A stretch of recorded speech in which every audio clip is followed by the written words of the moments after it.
Inventory, dead bug, talking to the stars, and Ask Barb coming up on helpmysquashgame.com.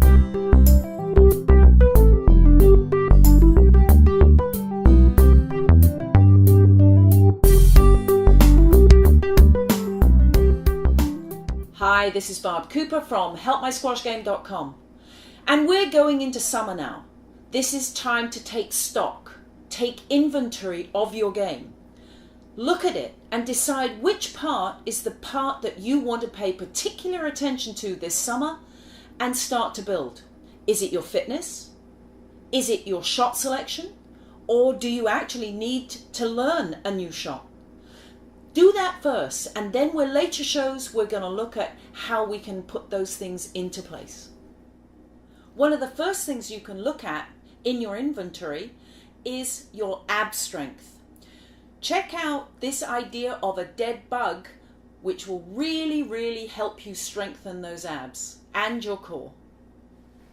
So the first thing you're going to do is get yourself a Bosu ball, one of those half dome balls, and you're going to set yourself up so that you try and balance on it with your arms and legs in the air. Consequently, it's a dead bug. Once you've started that, then try and be able to move your opposite arm and leg down, and you'll feel your abs kicking in. And that's all you have to do. And now it's time for Talking to the Stars. And let's have a look at some of Canada's competition in the up-and-coming Pan American Games, which is going to be in Toronto in 2015. I got the chance to talk to Olivia Blatchford, part of the US team. So here I am with Olivia Blatchford. Olivia is number 3 in the US, and if I'm correct, you're likely to be playing in the Pan American Games because you'd be representing the USA. If they were to pick the team today, I would be playing, yes. Fantastic. So are you one of the few US girls who are playing on the Whisper circuit? That's right. Most girls from the U.S. tend to go to university directly after high school, and they play squash there. But there are a few of us. I'm actually, as of right now, the only one who is deferred university education and has just gone on full time. But our number one, Amanda Sobey, goes to Harvard, and she plays there and stuff. And we've got some really good juniors coming up, but just me for now on tour. Cool. Now, where do you see yourself going in terms of the U.S., and where do you predict they're going to end up in the Pan Ams? Well, fortunately, we've got a very strong team, and obviously we have some time yet, so hopefully we'll only get stronger. But I'd say that we definitely would be contending for a gold medal, probably against the likes of Canada and also Mexico, very strong, obviously, with Samantha Turan and Nayeli, both strong players from Mexico. Well, being a Canadian, I have to tell you that we are actually going to be looking to be very strong by 2015. And you probably know that it's going to be based out of Toronto. Mayfair, Lakeshore, Toronto, and it's going to be down at the Direct Energy Centre. So it's going to be exciting. We're going to see each other a few times because I'm the co-chair of this thing. So I hope like crazy that you are in fact playing. I hope so too. This is very good. So what's happening with you in the tournament just right now? You're about to go on, are you? Who are you going to play? I'm going to be playing Megan Craig. Fabulous. Where does she come from? New Zealand. Wow, so another international match. Have you played her before?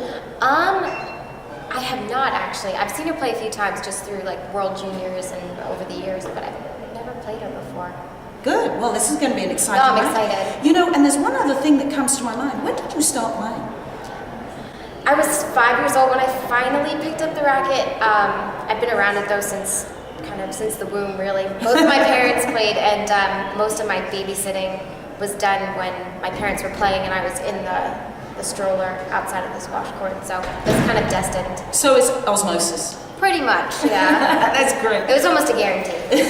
Well, I'm going to watch your career. I wish you luck tonight in your match, and I look forward to seeing you over the next few years. Thank you very much. Thanks for spending the time with us. And now it's time for Ask Barb. And the question came in, how do I train a shot so that I can use it in a match? You always build shots the same way. The first thing you're going to do is practice them. Practice them slowly, accurately, and with no pressure. That's called an acquisition stage. Then what you're going to do is start to use them, but use them with different shots and with a little more choice.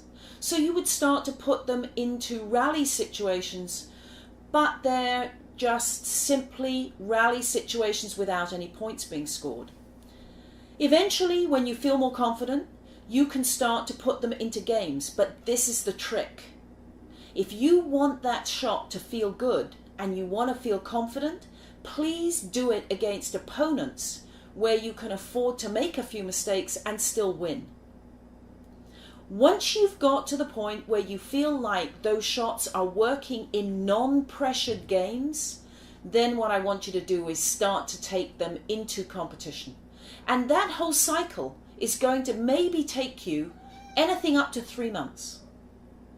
So first of all, practice it, then test it in non-competitive games, then test it in competitive games, and then test it under really extreme circumstances. This is Barb Cooper from helpmysquashgame.com, signing off.